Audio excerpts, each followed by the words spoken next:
The boy's voice was barely louder than the traffic rushing past, thin and trembling like it might disappear into the cold air at any moment. 2 days without food had carved something hollow into his face, something no child should ever carry. His cheeks were drawn, his eyes too large for his small frame, holding a quiet fear that felt far older than him. The stranger had already taken 3 steps past before the words reached his heart and stopped him cold. In that single moment, the world seemed to slow, as if everything was waiting to see whether he would keep walking or turn back and face a truth that would change him forever. If you believe in kindness, second chances, and the power of small moments to change lives, take a second right now to like this video, share it, comment your thoughts, and subscribe to the channel. Your support helps stories like this reach hearts that need them. The stranger had not planned on being anyone's hero that evening. His life was already heavy enough with its own disappointments. He was a man worn down by routine, by bills that never seemed to shrink, by a quiet loneliness that followed him home every night.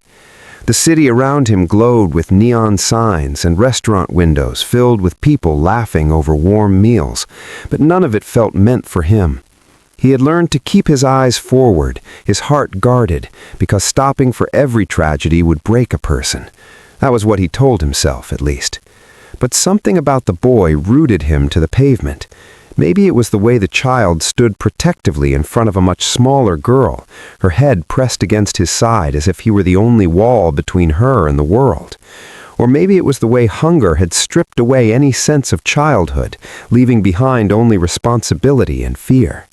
The stranger turned back, telling himself it would be just a glance, just a moment. He did not yet know that this choice would unravel the careful distance he had built between himself and other people's pain.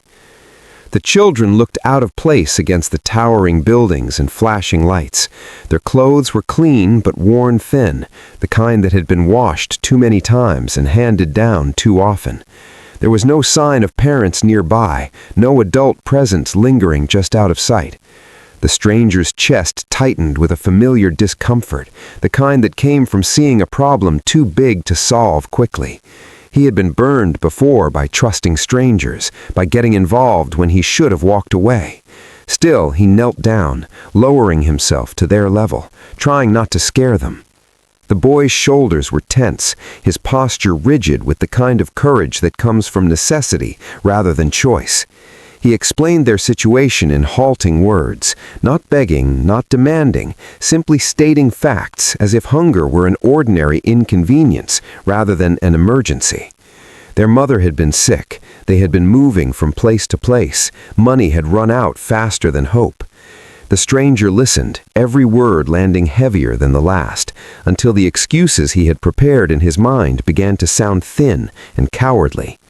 He took them to the nearest small diner, the kind with cracked vinyl seats and a bell that rang when the door opened. The warmth inside felt almost shocking compared to the cold street. The smell of food alone made the children's eyes widen, though they tried to stay polite, trying not to stare. The stranger ordered more than he intended, driven by an urgency he didn't fully understand. Watching the children eat was both heartbreaking and humbling. They were careful, slow at first, as if the food might disappear if they rushed. Then relief took over, and something like light returned to their faces. As he watched them, the stranger felt an unexpected weight in his chest. He realized how close he had been to walking away, to letting this moment slip into the endless stream of things he chose not to see. The idea unsettled him deeply. He paid the bill without hesitation, but when it came time to leave, the relief he expected never arrived. Instead, a new question surfaced, quiet but insistent. What happens after tonight? The boy explained where they had been staying, a temporary arrangement that sounded dangerously unstable. The stranger knew enough to understand that hunger was only the most visible problem. There were deeper risks waiting in the shadows, the kind the city swallowed without a trace. He hesitated, feeling the familiar pull between responsibility and self-preservation.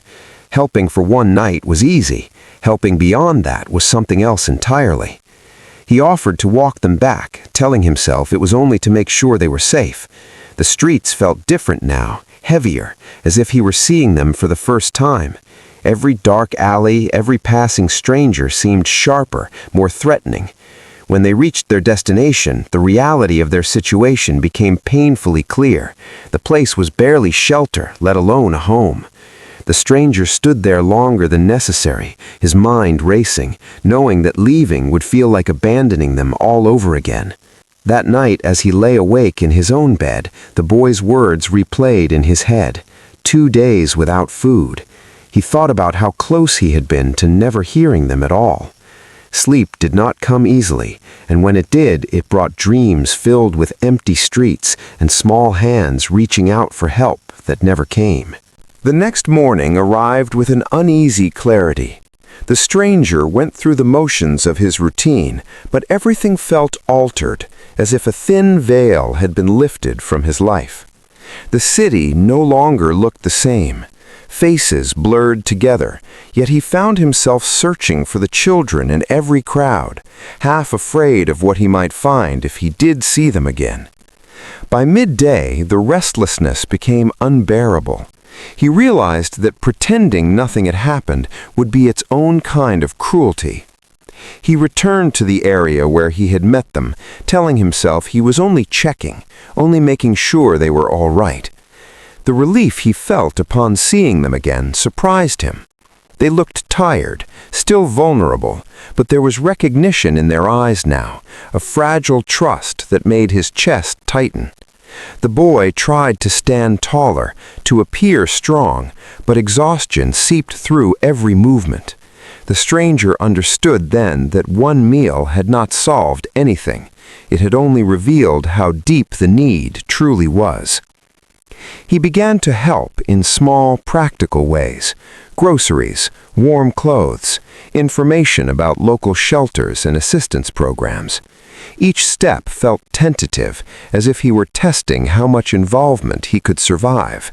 But with every act, something unexpected happened. The heaviness he had carried for years began to shift. Purpose crept into the empty spaces of his life, filling them with something steadier than distraction. The children's mother emerged slowly into the picture, weakened by illness and worry, her gratitude mixed with shame. She had tried to hold everything together until her body had simply refused. The stranger saw in her the same quiet desperation he had seen in the boy, the same fear of failing those who depended on her. There was no dramatic rescue, no instant solution, only persistence, paperwork, waiting rooms, and long conversations that stretched late into the night. Setbacks came quickly. Programs were full. Promises fell through. There were days when the stranger questioned his choices, when the weight of responsibility pressed down on him until he wondered if he had overstepped, if he had taken on more than he could manage.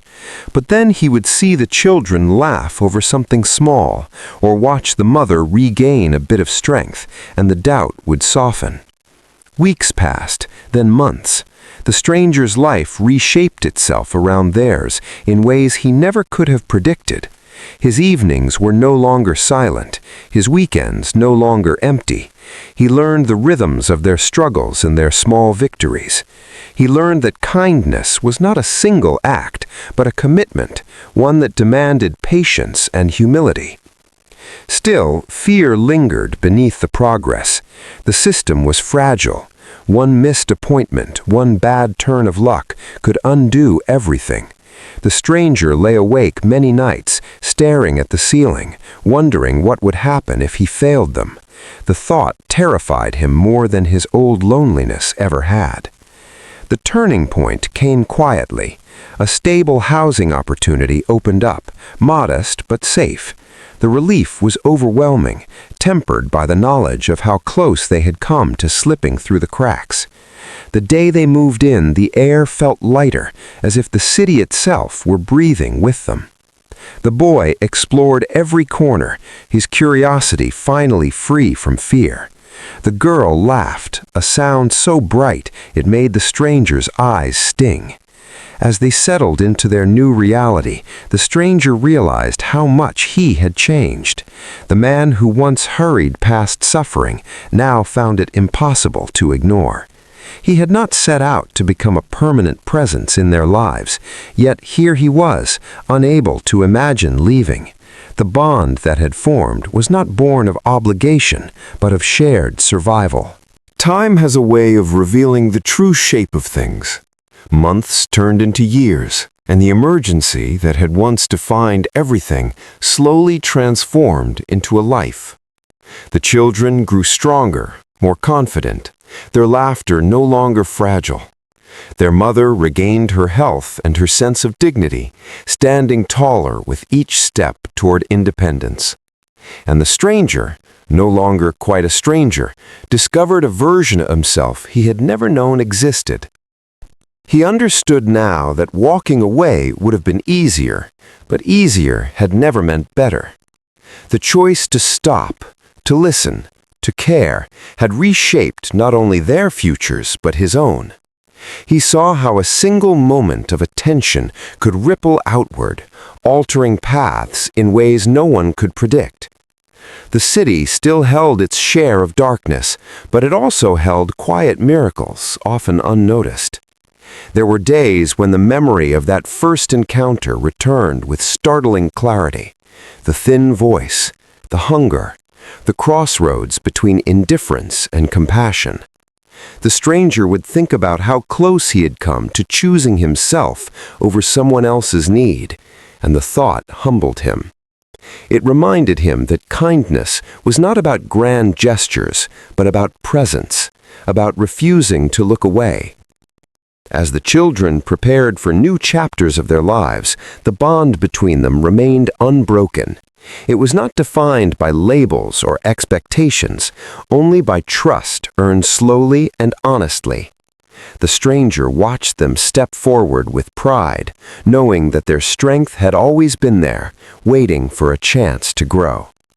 If this story touched your heart, if it reminded you of the power of compassion and the impact one person can make, please take a moment to like this video, share it with someone who needs hope, and subscribe to the channel. Your engagement helps keep these stories alive. And before this story ends, we have a special request for you.